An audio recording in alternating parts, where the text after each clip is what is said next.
Pretty much everything I know about the Peloponnesian War I learned from Thucydides. Thucydides was a wealthy fellow from the suburbs of Athens. He served as a general in the Peloponnesian War and actually managed to survive the whole bloody affair. Thucydides' history of the Peloponnesian War is no memoir, though. In its day, it was the most thorough historical account ever written, and, in my humble opinion, we haven't made many improvements since then. Thucydides has all the qualities that have come to define a great historian. He's unbiased, or at least trying to be. He's incredibly thorough. He's not interested in the supernatural, only the rational. And best of all, he was there.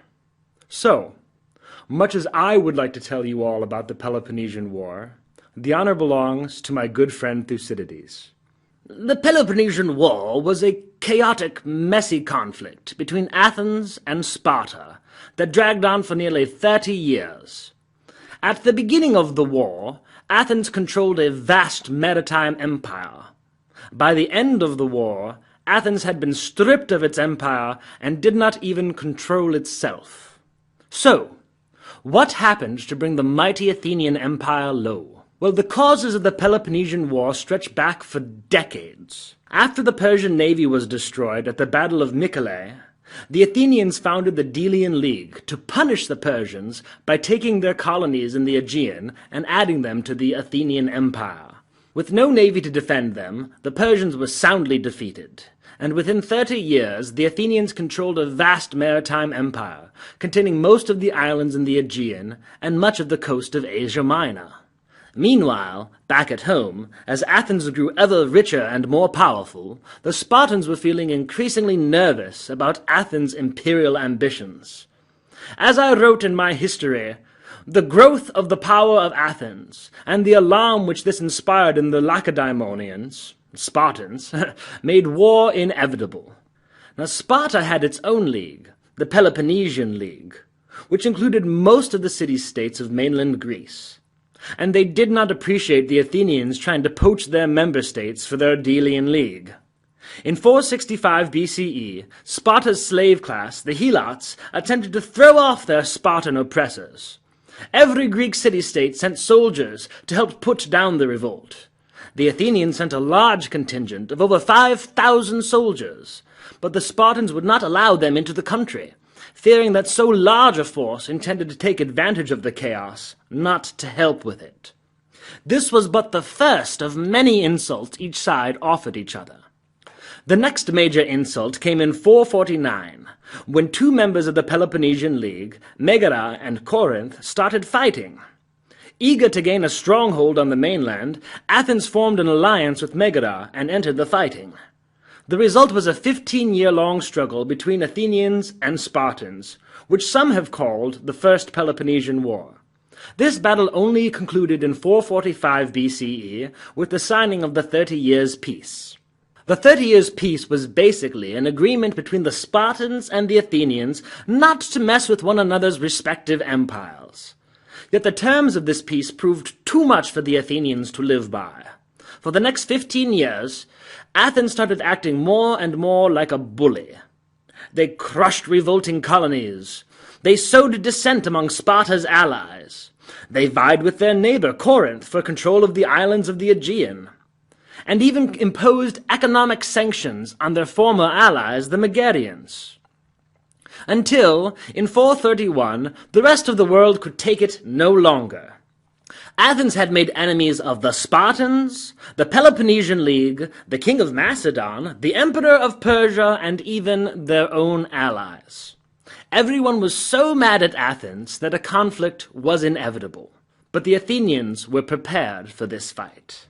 Their leader, Pericles, had been certain that the 30 Years' Peace would not live up to its name. So as soon as the Spartans had left the land surrounding Athens, they had started building a long wall connecting the city of Athens to its port, the Piraeus.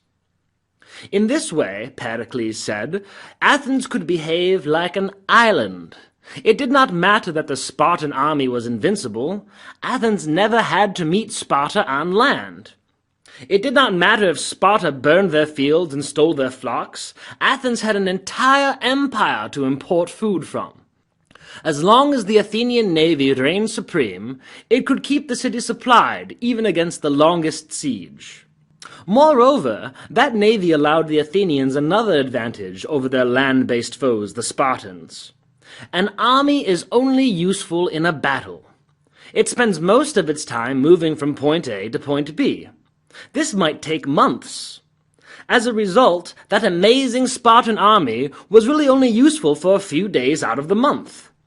By contrast, with their ships, the relatively small Athenian army could show up anywhere at any time.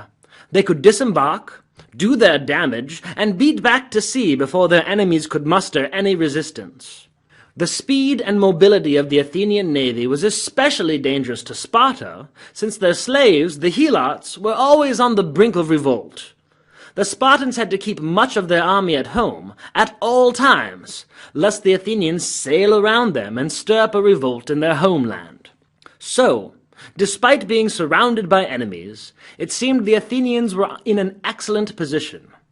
They could hold their empire, Pericles warned, so long as they did not try to expand upon it. Yet there were things that Pericles did not account for. The first and foremost of these was that when you shove thousands of people within city walls for months, with no room and only primitive forms of sanitation, people tend to die. The walls protected the Athenians from the Spartans, but the tight quarters made them prone to disease. Within the first year of the war, a plague swept through the city of Athens, killing over 30,000 Athenians. It was a dreadful affair, not the least because the plague took Pericles, the visionary who turned Athens into an empire.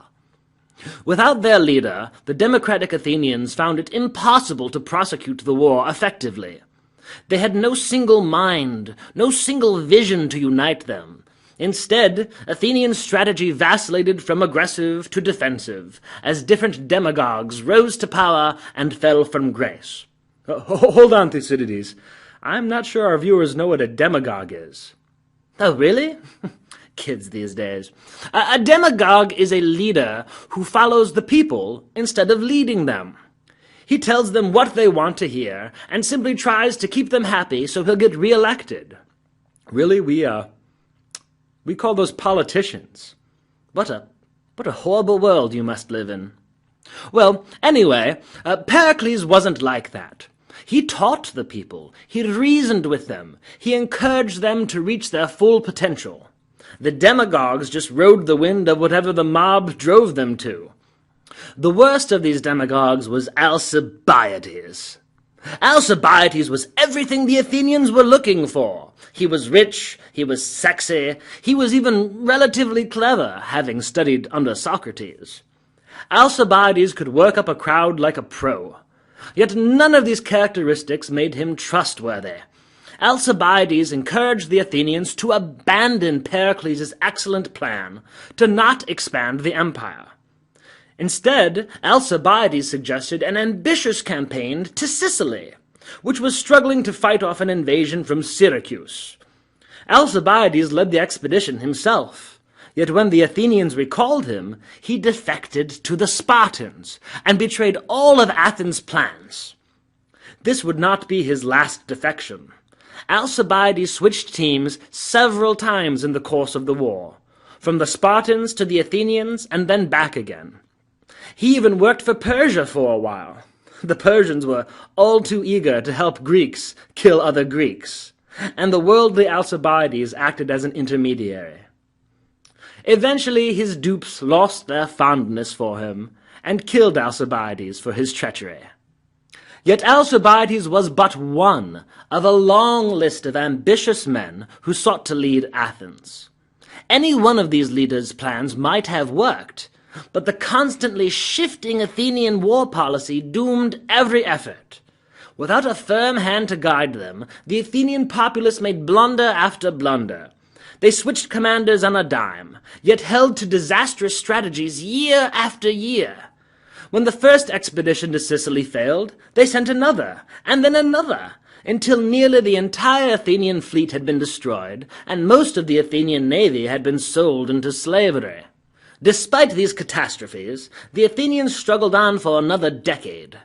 They raised new armies and built new ships.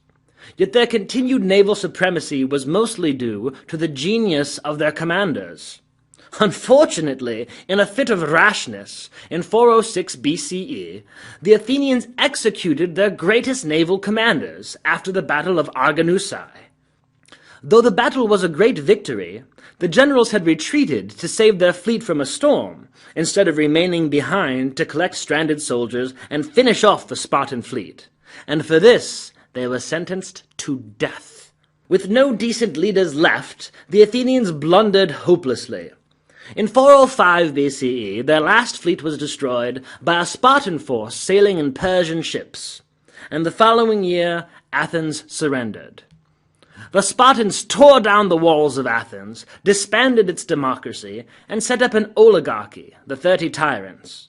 This group killed off many of the most prominent men of Athens. Yet Sparta's victory was short-lived.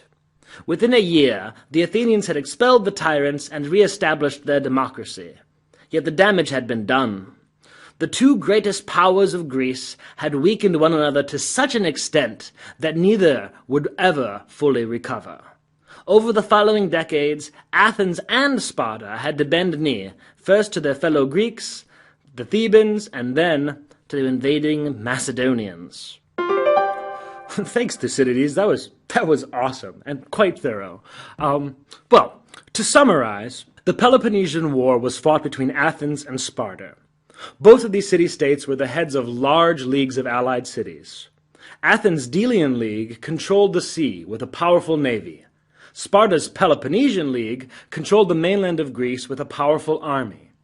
Athens' steady rise in power and wealth caused anger among the Spartans and even among its own allies. When war finally broke out, the Athenian leader, Pericles, suggested that Athens behave like an island. They should not try to meet the Spartans in open battle, but should stay inside the city. An unforeseen result of these close quarters was a plague that killed off much of the Athenian population, including Pericles. After losing Pericles to the plague, the Athenians made a series of grave strategic errors, including a drawn-out expedition to Sicily and the condemnation of some of their greatest leaders to death. These mistakes, and Athens' general inability to stick to a course of action without a central leader to guide them, ended up costing the Athenians their empire.